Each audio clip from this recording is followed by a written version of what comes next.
Have you ever heard of a single battle that completely shattered a kingdom in just a few hours? It sounds like something out of a fantasy novel, but it actually happened. In 1526, on a swampy field in southern Hungary, one of the most decisive and catastrophic battles in European history took place, the Battle of Mohacs. This single afternoon showdown didn't just lead to a military defeat. It effectively erased the independent kingdom of Hungary from the map for centuries. Today, we're going to unpack this monumental disaster. How could a proud, powerful European kingdom, a bastion of Christendom, collapse so spectacularly in a single day? What series of fatal decisions, political blunders, and sheer bad luck led to this nation-breaking moment? We'll dive into the story of a young, impetuous king, a formidable invading sultan, and the day medieval Hungary died. To understand the sheer scale of the Mohacs disaster, we first need to look at the two main players on the world stage, the rising Ottoman Empire and the struggling Kingdom of Hungary. On one side, you have Sultan Suleiman, the Magnificent. When we say magnificent, we mean it. He was one of the most powerful rulers of his time, leading a well-oiled modern military machine. The Ottoman army was disciplined, massive, and equipped with superior artillery and the elite Janissary infantry, soldiers trained from childhood for war. Under Suleiman, the Ottomans were relentlessly expanding into Europe, and Hungary was the next big prize on their list. They saw it as the gateway to Vienna and the heart of the continent. On the other side, we have the Kingdom of Hungary, led by the very young king, Louis II.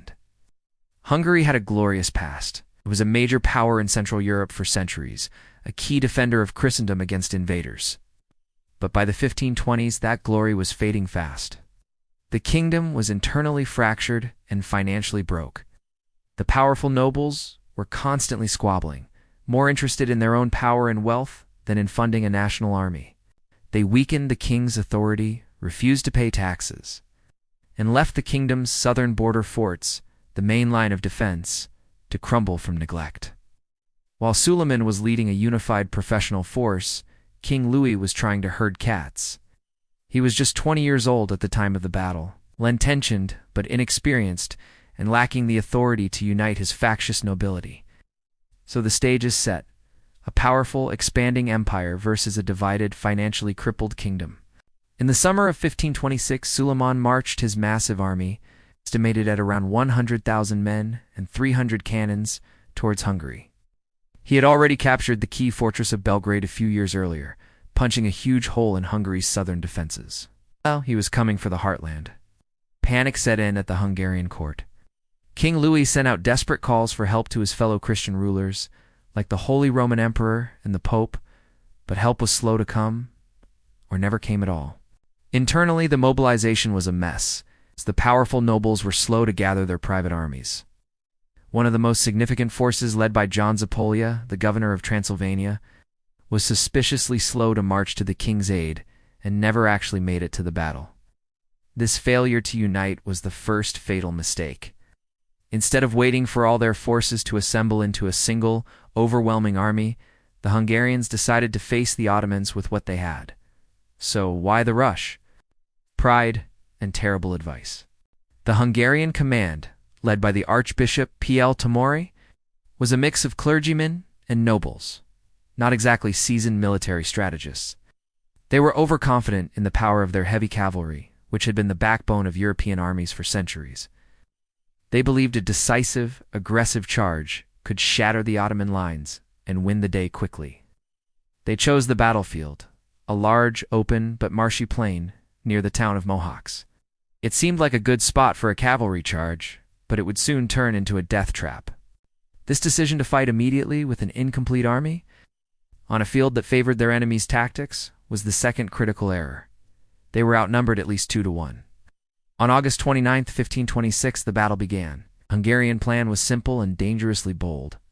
They would use their elite heavy cavalry to smash the Ottoman right flank, compose the provincial troops, roll up their line, and then hit the center where the Sultan and his Janissaries were positioned. In the initial phase, it almost worked. The Hungarian knights, clad in full plate armor, crashed into the Ottoman lines with ferocious power. The Ottoman provincial troops, the Rumilians, were thrown into disarray and began to fall back. For a brief moment, it looked like the gamble might pay off. The Hungarians were ecstatic, believing they were on the cusp of a great victory. But Suleiman was a master strategist. This was all part of his plan. It allowed his flank to give way, luring the Hungarians deeper into his trap. As the Hungarian knights charged forward, confident and disorganized,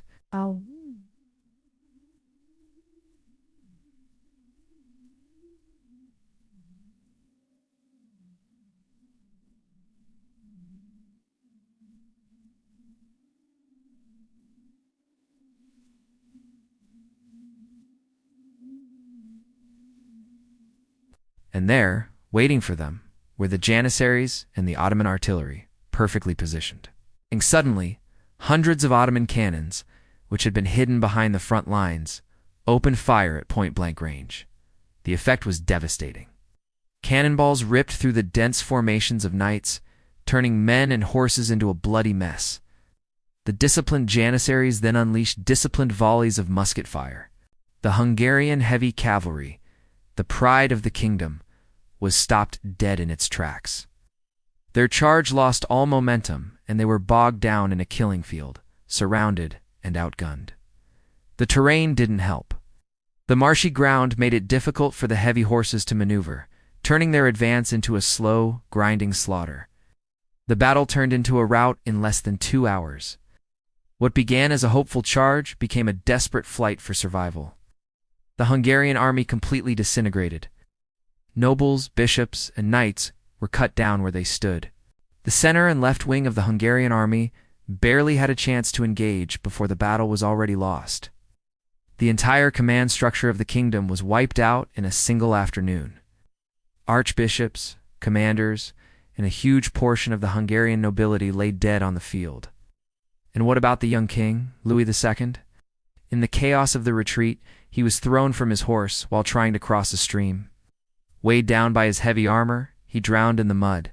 His death was the final tragic blow. Hungary was now not only without an army, but also without a king. The kingdom was left leaderless, headless, and defenseless. The path to the capital Buda was wide open. Suleiman marched in unopposed, and though he didn't annex the kingdom immediately, the damage was done. The central authority of Hungary was gone. The aftermath of Mohacs was a complete political implosion. With the king dead and no clear heir, the remaining nobles fell into a devastating civil war, fighting over the empty throne. The kingdom split into 3 parts. The west was claimed by the Habsburgs of Austria, the central part became a province of the Ottoman Empire, and the east became the semi-independent Principality of Transylvania, a vassal state to the Ottomans. For the next 150 years, Hungary would be a battleground for 2 great empires. The independent, unified medieval kingdom of Hungary ceased to exist. So, let's recap the chain of disaster. A fractured and bankrupt kingdom led by an inexperienced king. A fatal underestimation of a modern, unified enemy.